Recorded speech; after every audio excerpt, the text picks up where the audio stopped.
India वाले जो थे मुंबई में वो सब पैनिक कर रहे थे कि हो सकता है कि इलेक्शंस एडवांस हो जाएंगे। तो आप ये कह रहे हैं कि आपको एकदम जब तक लास्ट बॉल तक आप बैटिंग करेंगे आपको इलेक्शन जल्दी कराने का कोई इंटरेस्ट नहीं। देखिए, घमंडिया गठबंधन को कुछ 5 स्टार होटलों का खाना और खाने दीजिए साहब।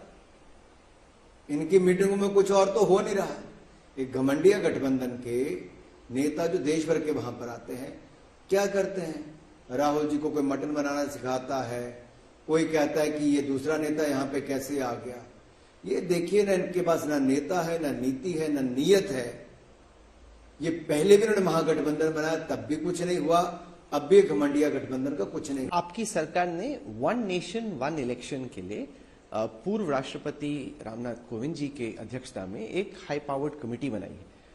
इस वक्त आप हमारे दर्शकों को क्या बता सकते हैं 1 नेशन 1 इलेक्शन को लेकर आपकी सोच क्या है? राहुल जी, मैं आपसे पूछता हूं, आप तो बहुत सीनियर जर्नलिस्ट हैं, एडिटर हैं, मैनेजिंग एडिटर हैं, आप मुझे बताइए आपका एक साल में कितने चुनाव कवर करते हैं? 5-6 हो जाते हैं। 5-6। आप कल्पना कीजिए आपको सारे काम छोड़ के 6 चुनाव करने हो तो एक चुनाव में कम से कम 30 दिन चाहिए। तो अगर साल के भारत सरकार, राज्य की सरकारें मॉडल कोड ऑफ कंडक्ट में कितना समय बिताती हैं, नेता अपना समय जो नीति निर्माण में, प्रोग्राम्स की इंप्लीमेंटेशन में, देश को आगे बढ़ाने में, वो एक तो वो है।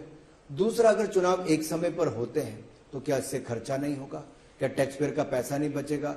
क्या आपको बार बार इन सब चीजों से हटके देश के विकास के लिए ज्यादा समय नहीं लगा पाएंगे? आखिरकार विपक्ष घबराता किस बात से है? क्यों एक साथ चुनाव कराने से घबराते हैं? आखिरकार अभी चर्चा तो शुरू की है, उनके मन में क्या डर है वो आके इस कमेटी में बताएं। कांग्रेस के जो लोकसभा के नेता हैं उनको इसका सदस्य बनाएं। वो कह रहे हैं कि खड़गे जी को बनाओ, आपने अधीर रंजन चौधरी को क्यों बना दिया? खड़गे जी को क्यों बनाया? लोकतंत्र में सीधी जनता से चुना हुआ कौन है? लोकसभा के लोअर हाउस के लोग हैं। अगर वहां पे कांग्रेस इतनी भी सीटें नहीं जीत पाती कि उनका विपक्ष का नेता बन पाए, हमने तो फिर भी तब भी कहा कि चलो सबसे बड़ा दल है, 40-46 सीटें इनकी आई हैं तो तभी भी दे ही दो।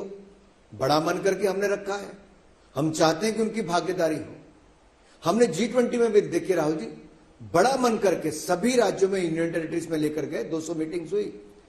हमने ये नहीं कहा कि कौन भाजपा शासित कौन एनडीए शासित। इसी तरह से हमने 1 नेशन 1 इलेक्शन में भी सबके सुझाव आए, बाकी देना उनके माध्यम से नहीं, क्योंकि सवाल यह है कि अभी जैसे मध्य प्रदेश, राजस्थान, छत्तीसगढ़, मिजोरम, तेलंगाना में इलेक्शन है, क्या आपने ये क्लियर कर दिया कि इलेक्शन एडवांस नहीं करोगे? तो क्या आप इन इलेक्शंस को पोस्टपोन करने के सोच रहे हो? क्या हमने कहा है? मैं पूछ रहा हूँ, आपने तो कुछ नहीं कहा। जब हमने कहा है नहीं तो आप ऐसा क्यों सोच रहे हैं? आप कुछ तो सोचेंगे ना कि आप क्या सोच रहे हो। तो ये तो सोचने का और चर्चा करने का काम आपका। जब सरकार ने कहा नहीं, मैं तो वही पोजीशन ले सकता हूं जो आधिकारिक पोजीशन है। सरकार की आधिकारिक पोजीशन ये है कि 1 नेशन 1 इलेक्शन को लेकर कमेटी का गठन किया गया, जिसमें पूर्व राष्ट्रपति श्री रामनाथ कोविंद जी हैं, अमित शाह जी हैं, हरीश साल्वे जी से लेकर बाकी अन्य ऐसे लोग हैं। तो आप ये कह रहे हैं बहुत एक्सपीरियंस अलग अलग क्षेत्र में। तो आप ये कह रहे हैं कि ये राउंड ऑफ असेंबली इलेक्शंस जस के तसी होगा, जनरल इलेक्शन जस के तसी होगा। मैं अनुमान ये लगा सकता हूं कि उसके बाद के जो इलेक्शंस हैं, हरियाणा, महाराष्ट्र, उनको आप थोड़ा एडवांस कर सकते हैं। राहुल जी, राज्य में चुनाव कब करवाने कौन तय करता है? राज्य की सरकार करती है। तो इसमें मेरा क्या रोल है? भारत सरकार नहीं, पर मध्य प्रदेश में भी, महाराष्ट्र में भी आपकी सरकार है, हरियाणा में भी आप एडवांस कर सकते हैं। हरियाणा की तो अगले, हरियाणा महाराष्ट्र के तो 2024 के अक्टूबर में चुनाव, तो उसको आप एडवांस कर दोगे ना 2024 के अप्रैल मई में मिक्स करके। हरियाणा के मुख्यमंत्री, महाराष्ट्र के मुख्यमंत्री किसी ने कहा क्या? नहीं, अभी तो नहीं कहा। मध्य प्रदेश के मुख्यमंत्री ने कुछ कहा? वो तो एडवांस कर भी नहीं सकते, आप उसको पुश थोड़ी कर सकते हो। आपने तो प्रेसिडेंट, मैं कहा ना, जहां पे भाजपा एनडीए शासित रहते, क्या किसी ने कुछ कहा? नहीं कहा। जब हमने कुछ कहा नहीं तो हमारे गले में घंटी क्यों डालते हो? क्योंकि कुछ तो, अब आपने जब इतना बड़ा सेशन कर दिया तो 1 नेशन 1 इलेक्शन का नाम, तो आप बेसिकली बोल रहे हो कि इस पे अभी चर्चा होगी, सहमति बनेगी। इस वक्त मतलब इमीडिएट कुछ नहीं है, ये आगे चल के होगा जो होगा। राहुल जी, अभी कमेटी का गठन हुआ है, कमेटी में चर्चा होती है। नहीं, देखिए इतना सिंपल नहीं है। आपने वो 370 ऐसे झटके में कर दिया ना, तो उसके बाद लोगों को लग रहा है अगर कुछ कर रहे हैं तो कुछ स्पीड से भी कर सकते हैं। थोड़ी कि आप जैसे अभी फीलिंग दे रहे हो, उससे लग रहा है कि 5 ईयर प्लान है, लंबा भी कमेटी बैठेगी, सबसे पूछोगे, पब्लिक से पूछोगे, पार्टियों से पूछोगे, लेकिन 370 तो आपने फट से कर दिया था। देखिए, जो जख्म और जो रगड़ा कांग्रेस ने 370 और 35A के कारण दिया है, उससे 40,000 लोगों की जान जम्मू कश्मीर में गई। देश कांग्रेस को उसके लिए कभी माफ नहीं करेगा। तो अभी जैसे वन नेशन वन इलेक्शन पे इस असेंबली, इस जो स्पेशल सेशन है उसमें कुछ नहीं, जो भी आपकी कंसल्टेशंस होंगी वो प्रॉपर प्रोसेस होंगी। आप यही कह रहे हैं ना कि ये जो स्पेशल सेशन है वो वन नेशन वन इलेक्शन के लिए नहीं है? राहुल जी, ये जो स्पेशल सेशन है उसका एजेंडा भी आप सबके सामने आ जाएगा कि आखिरकार इस सेशन में क्या होने वाला है, ये बड़ा सेशन क्यों किया जा रहा है।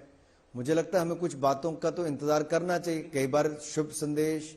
क्योंकि दूसरी थ्योरी ये है कि जो ओबीसी कमीशन आपने बनाया जिससे कि पूरी जो ओबीसी कास्ट हैं उनको रिकन्फिगर किया जाएगा, उसके लिए आपने स्पेशल सेशन बुलाया। देखिए, अब 4 दिन के सेशन के लिए आपने खुद ही कितना एजेंडा अपने आप फ्लोट कर रहे हैं। सरकार ने तो नहीं कहा। ये पार्लियामेंट्री अफेयर मिनिस्टर बताएंगे आपको तो पता होगा ना, बता नहीं रहे हो, ऐसे हल्का हल्का मुस्कुरा रहे हो। मेरा वो काम नहीं है, पार्लियामेंट्री अफेयर मिनिस्टर का काम है। एक दूसरी थ्योरी ये है कि विमेंस रिजर्वेशन, आप कुछ ऑपोजिशन को डिवाइड करना चाहते हो, क्योंकि अगर विमेंस रिजर्वेशन बिल लेके आ गए तो एसपी और आरजेडी ये इंडिया अलायंस से अलग हो जाएंगे। आप दिखाना चाहते हो कि उनमें आपने दरार डाल दी। देखिए, हमें कोई दरार डालने की जरूरत नहीं।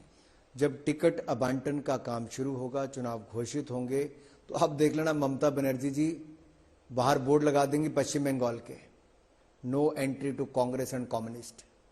अरे अभी पंचायती राज चुनाव में इतनी मार खाई कांग्रेस और कम्युनिस्ट लोगों ने टीएमसी के गुंडों से, उनके नेताओं से, उनके कार्यकर्ताओं से, तो क्या मुंह लेके जाएंगे? क्या केरल में क्या होने वाला है? राहुल जी आप मुझे बताओ, क्या वो स्वागत करेंगे इन सबका कि वहां पे आइए? क्या अखिलेश जी हों या वहां पे नीतीश जी या लालू जी हों, आपको क्या लगता है जिस रीजनल पार्टी के पास केवल अपने राज्य की कुछ सीटें होती हैं वो इनका स्वागत करके कहेंगे कि ये बाकी आप ले लीजिए? पिछले उत्तर प्रदेश के चुनाव में इकट्ठी थी कांग्रेस और सपा, क्या हाल हुआ? लोकसभा के चुनाव में इकट्ठे नहीं थे क्या तीनों महागठबंधन में? बसपा, सपा, राहुल जी सारे इकट्ठे थे, बुआ भतीजा सब इकट्ठे थे, कुछ नहीं हुआ जी।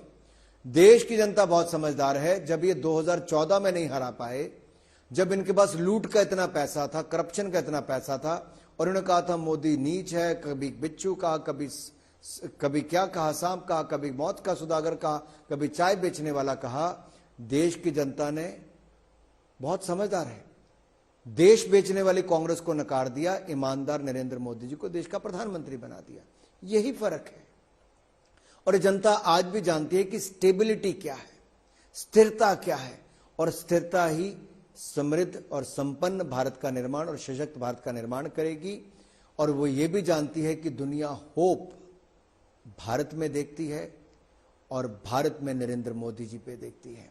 ये जो न्यू ग्लोबल ऑर्डर की आप बात करते थे, ये जियोपॉलिटिकल इक्वेशन कोविड-19 के बाद ऐसी बनी है कि दुनिया आज भारत की डेमोक्रेसी और डाइवर्सिटी का लाभ उठाना चाहती है, और भारत को अपनी इस ताकत को समझना भी चाहिए।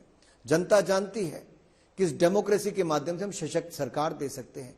युवा जानते हैं कि हम समृद्ध भारत का या विकसित भारत का निर्माण कर सकते हैं। और मुझे लगता नहीं राहुल जी इसमें कोई सोचने वाली बात है। 2024 बहुत स्पष्ट लिखा है, आएंगे तो मोदी ही। क्योंकि अगर खेल की फील्ड में तिरंगा लहराते हैं तो चंद्रयान मिशन के माध्यम से चांद पर भी तिरंगा लहराया जाता है। शिव शक्ति पॉइंट पर जब विक्रम लैंड रोवर पहुंचता है तो पूरी दुनिया के चेहरे पर चमक आती, ब्रिक्स में वो चर्चा बनती है, लेकिन यहां पर कईयों के चेहरे मुरझा जाते हैं। उनको खुशी कम, दर्द ज्यादा हुआ।